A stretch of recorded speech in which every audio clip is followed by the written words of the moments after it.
Welcome to TESO Consulting Group's DEI podcast series, Why Is It So Hard? Shining Through the Shadow of Resistance. I'm Dr. Tonya Breland. And I am Erika Leak.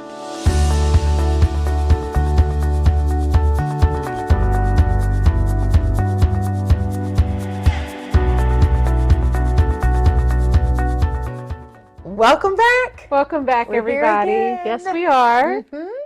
Today we're talking about something pretty interesting. Of course, we always think they're interesting. I'm Tonya, by the way. And I'm Erika.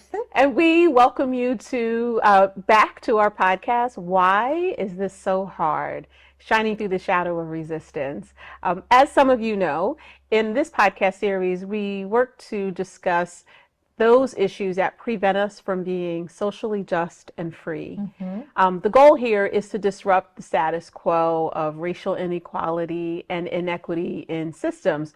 So each episode will challenge all of us to be the change that we want to see. Yes, that's us.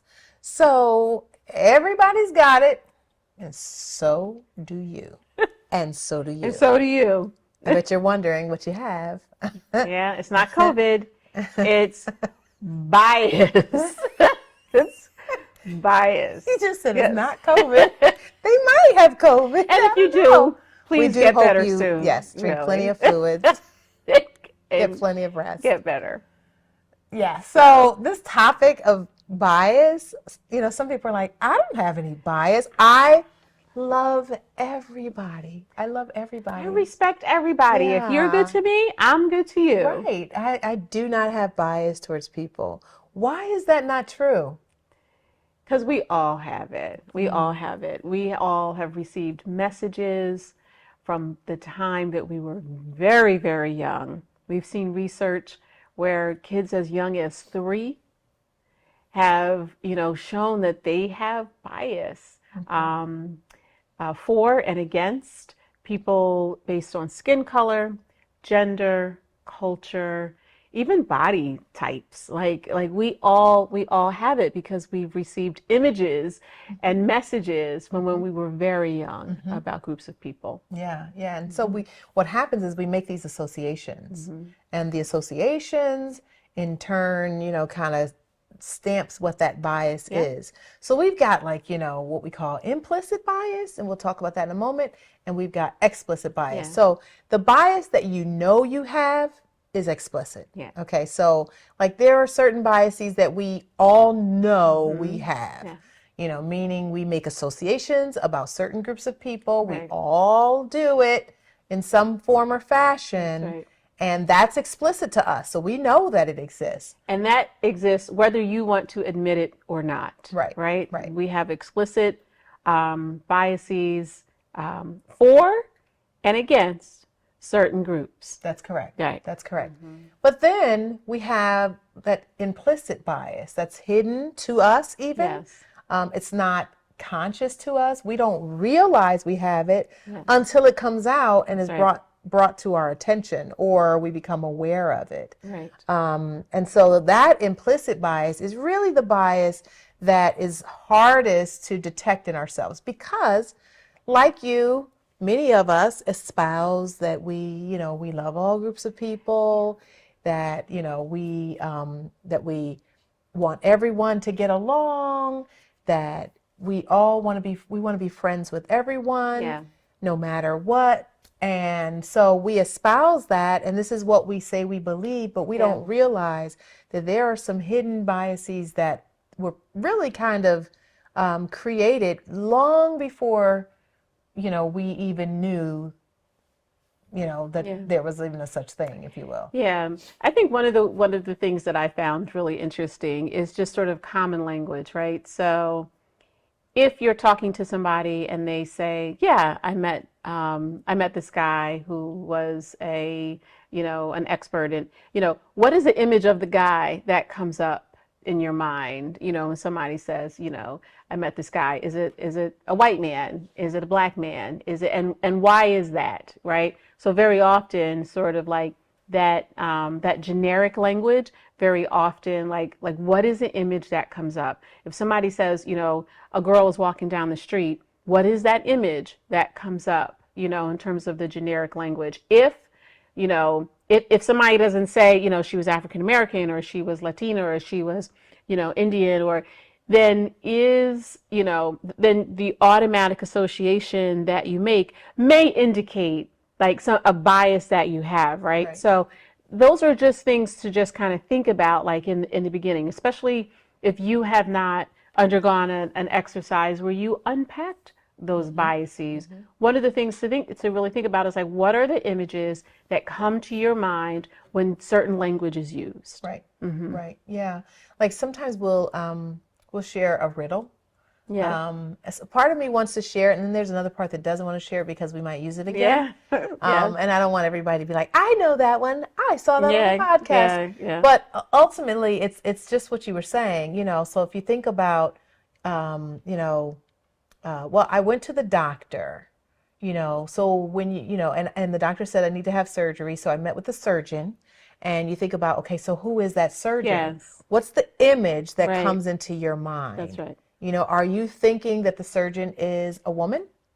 Are you thinking that the surgeon is a Latina?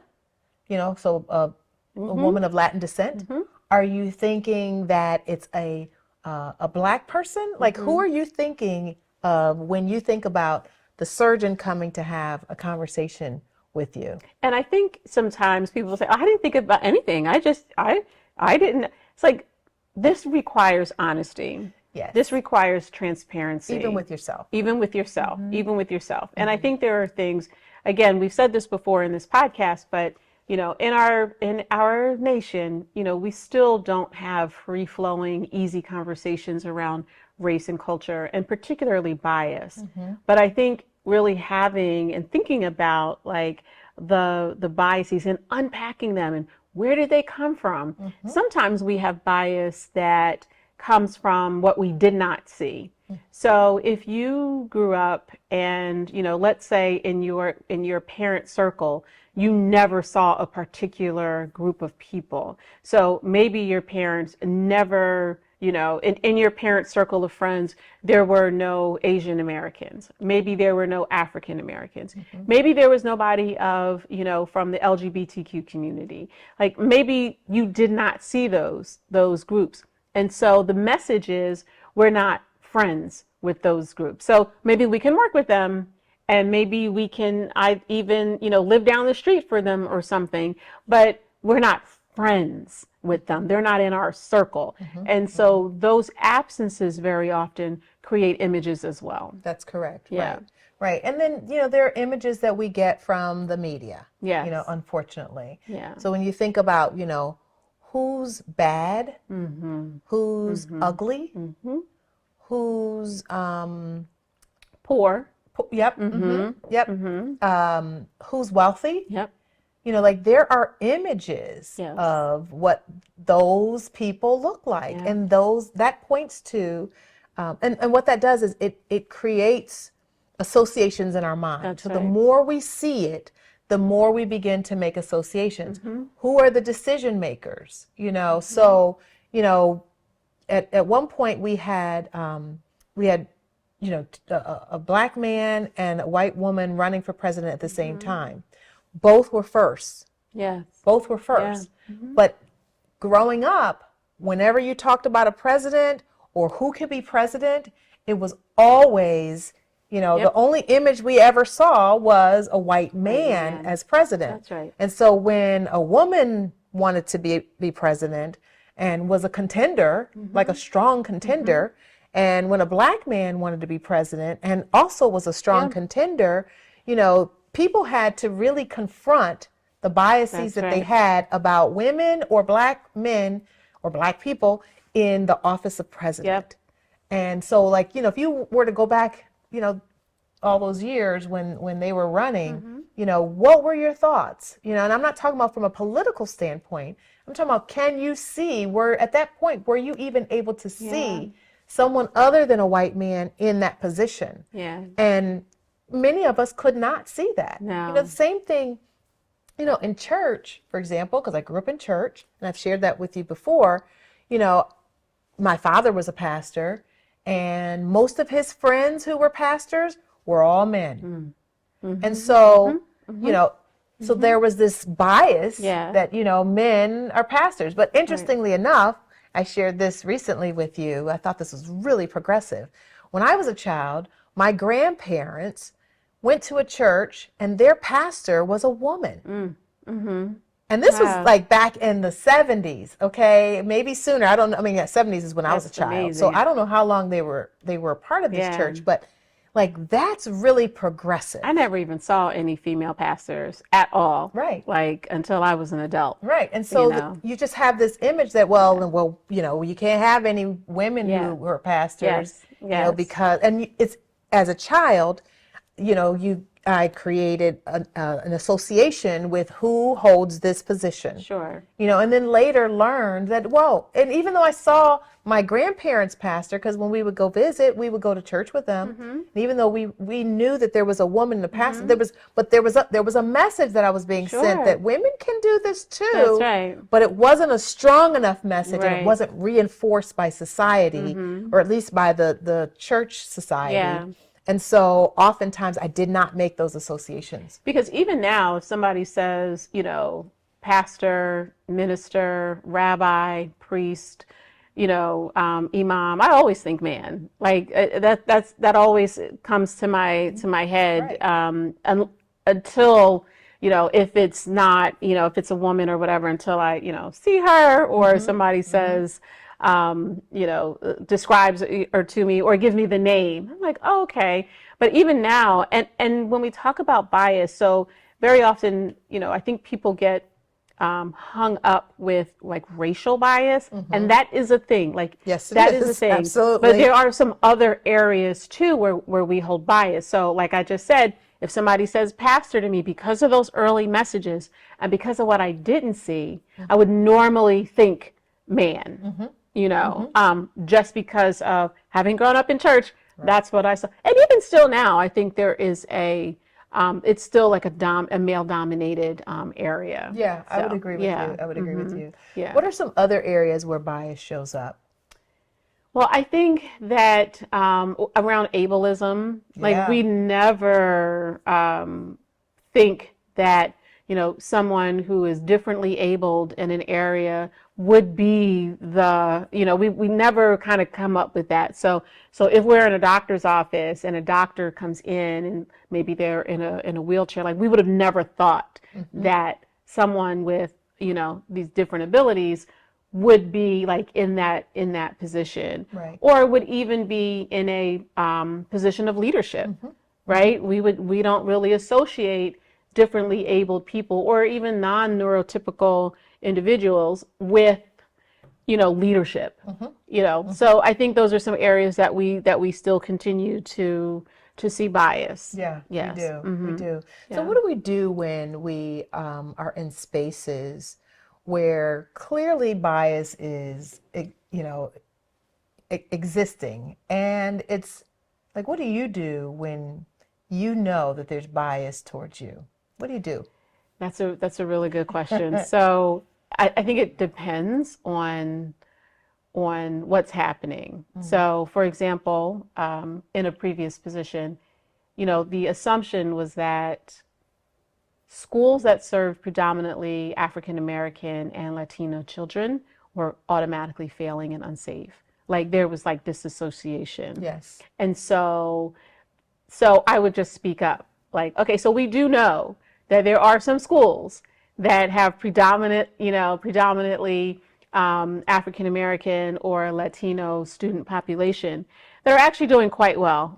I just want to make sure everybody knows that in this room, because then the language stops being so general, right? So if you want to, you know, address an issue that a particular school is having, let's not conflate a failing school, you know, school where we're not getting the standardized test scores, and that's what I mean by failing, with predominantly African American or Latino children. Let's not conflate those two. So there may be some patterns right? There may be some patterns there, but that doesn't mean that a school that serves that particular population is inherently failing. Right. So I think that's one of the things I just speak up, especially when I see it being generalized. Yeah. I speak up. Yeah. Yeah. When you and I have had this conversation before, and I'm not sure if we've talked about this on our podcast, but when we were children, we enjoyed things in the STEM or STEAM category. So, for example, as a kid, I remember taking my first computer class, if you will. And this was in the 70s, and that's when the Apple II was the computer. So, that's a long time ago. And we were learning how to program it and, make it do something learning. It was really cool. I was about sixth grade. It was really cool. I loved it. Loved it. I also loved math. So as a kid, if you asked me as a child, what's your favorite subject in school? I would say math unequivocally, like math. I love math. But there were biases then and now about women or girls in math and in science or technology. Absolutely. And we can still, even now in society, see the disparities of who's in the STEM fields. Right. And so as a kid, if a teacher had seen, that in me, had seen she really has this thing about, math, and I was good at it too. So I didn't just love it. I loved it and I was good at it. And I loved doing the technology stuff. That was a thing, And so a teacher could have said, have you ever considered, thinking about going into the field of engineering? No one ever brought that to my attention. I didn't even know that it was an option for me. Yeah. Not once did I ever know that it was an option for me. Yeah. Yeah, I had the exact same experience. I was very good in math. One class I can think of in particular, I think I had a 100 average at one point. 100. That meant I was making no mistakes, right? And so when it was advanced math, it might have been trig or pre-calc or something like that.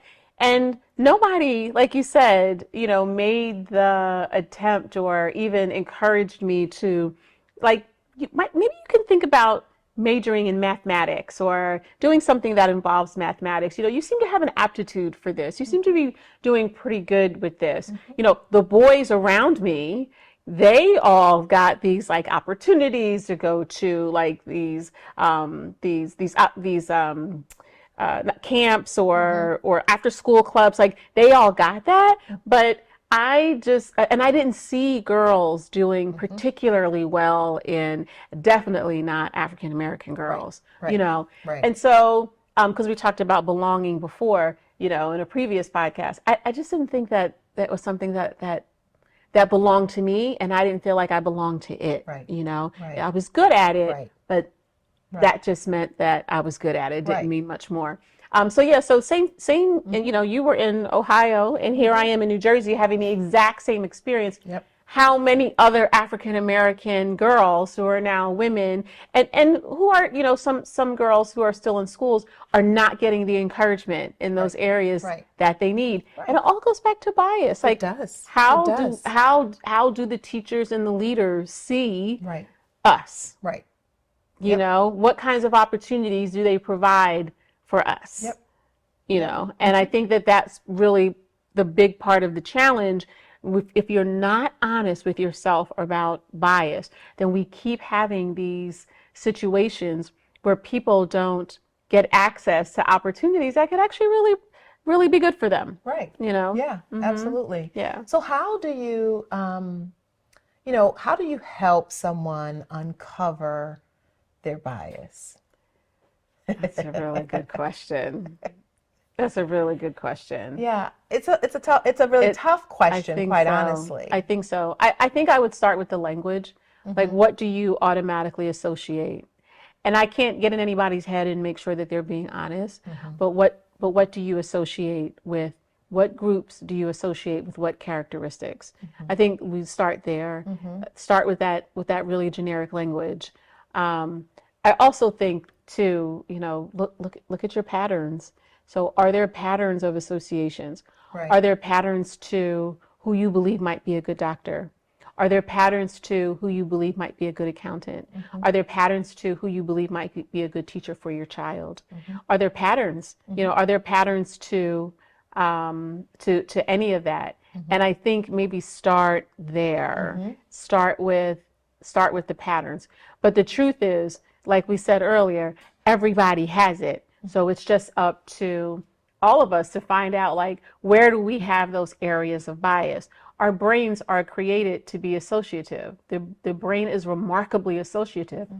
And we will make generalities out of, sort of the way that we're wired, because we are wired to be that. But it doesn't have to stay there. Well, what's really cool about the brain, and I love this, is the brain can unlearn something. Yes. You can teach the brain to make different associations. Yes. And to begin thinking differently about groups of people. And sometimes it could be, so say the bias is centered around you associate negative traits to groups of people, which we have seen in a number of different situations. We talked about this when we talked about discipline, that the students who were getting disciplined the most disproportionately were Black students. Yeah. Black boys probably first and foremost. And so, I think I love that you talked about the data part of it. So like if you know the data, if you begin to see where you're making these associations, now you can begin to unlearn, like, okay, so why is it that I find myself targeting Black boys, for discipline, or targeting other groups for something else, and how can I now begin to look at, okay, what's underneath that? Yeah. What is it that makes me think that their behavior is worse than someone else's behavior?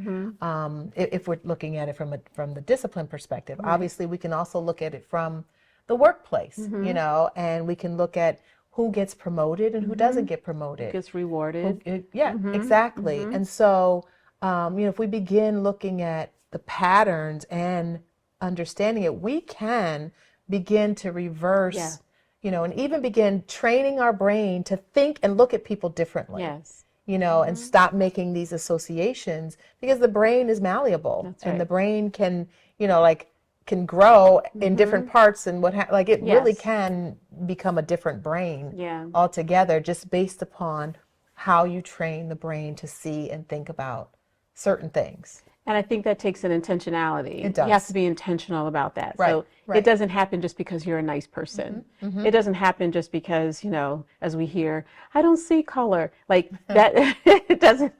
We'll talk about that in another podcast. But I feel like we did, but did we? Maybe we did. Maybe we did. But it doesn't happen just because we, just kind of, we just, well, I like everybody. It doesn't happen because of that. It happens because we are intentional about recreating our associations. Right. It happens because we're deliberate. Yes. About saying, okay, I thought negatively here, or I thought this characteristic goes with this group, but I'm going to deliberately not associate that characteristic with that group. And that takes some time. That takes some time. I think the other thing that I would suggest is we in our trainings we suggest this whole mindset around cultural humility, and I'm thinking specifically about like racial and cultural bias, but I guess this could also well, I'm thinking specifically about that, sort of immerse yourself in someone else's culture, in someone else's, you could do that through like a festival or even a house of worship or something like that, where your ideology is not the dominant one. Sure. Right? Sure. So you actually get to be in a position where you just see people for who they are. I think that's really important as well, to immerse yourself. But also self-reflection is going to be really important. And I think we've talked about that over and over and over again. But I think, it's key. Yes, it's key. And none of this happens if you're not self-reflective. Yeah. Yeah, you're right about that. And I think that is really important when we think about bias, and, because here's the thing, what we also don't realize is bias isn't, like we make associations and we've given examples that weren't all bad, but bias also turns into negative acts against groups of people. Yes. You know, so we've got, people who have, bias about different groups of people could potentially be those, anyone who commits a hate crime, for example, is someone who has bias. Right. And that bias has now turned into some kind of action, That's right. act of discrimination or act of hatred or violence towards someone. And oftentimes when we have bias, we dehumanize people. Right. And I come back to this topic because I talked about dehumanizing in another one of our podcasts earlier. But I think it's really important and critical that we understand what happens is when we dehumanize someone, that means we can other them. Right. And if we other them, then we don't have to treat them well. That's right. We don't have to treat them like human beings. That's right. We don't have to treat them right because they are a part of this other group. Yes. And when I think about othering, it also brings me to another thought about how society has said that if people are different, then that's not a good thing. We're socialized to find commonality and to associate, with people who are like us. And so if someone is different than us in some way or whatever, for whatever reason, that's not seen as a good thing. So let me give you an example of a scenario that could happen and has happened at times. I've seen it happen. In the grocery store, young preschool age white child sees somebody of another color and says to their mom or their dad, look at them. They're like brown or black or whatever. And let's just say that's their first exposure. And the mother or the father the parent says to that child, shh, that's not nice. Yeah. Like, don't say that, and they're embarrassed. I'm so sorry. I'm so sorry. Then my child noticed that you were black, basically.